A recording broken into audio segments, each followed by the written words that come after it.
बेटा आपका पेपर था आज कैसा जी हुआ? जी, पेपर तो हो गया, बहुत अच्छा पेपर था, बिल्कुल नीट 2025 के पैटर्न पे रहता है। जैसे उसमें मल्टीपल चॉइस क्वेश्चंस रहते थे, मतलब असर्शन, रीजंस, मैचिंग, उसी तरीके का पेपर रहता है, वैसे ही पैटर्न रहता है। हर संडे टेस्ट होता है।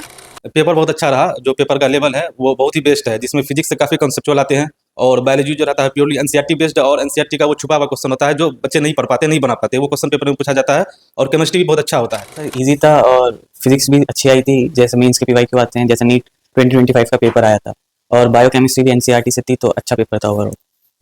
जी पेपर हो गया है हमारा। पेपर हमेशा उसी टाइमिंग पर होता है जिस टाइम पे नीट की टाइमिंग होती है और पेपर हर संडे होता है कंसिस्टेंटली और पेपर का पैटर्न नीट जैसा ही होता है और पेपर हमेशा अनएक्सपेक्टेडली ही आता है, मतलब असर्शन रीजन भी होंगे, न्यूमेरिकल भी होंगे और स्टेटमेंट बेस्ड क्वेश्चन भी होंगे और हर पेपर में इन तीनों चीज़ की वैल्यू ऊपर नीचे होती रहती है। पेपर का लेवल बहुत अच्छा था और सारी चीज़ें में एनसीईआरटी से मिलती जुलती हैं और एनसीईआरटी के कॉन्सेप्ट पर सारी टेस्टेज बनाई जाती है। मेरा पेपर अच्छा हुआ, बहुत बढ़िया। ये नीट का पेपर के बेस्ड ही होता है 2025 के हिसाब से।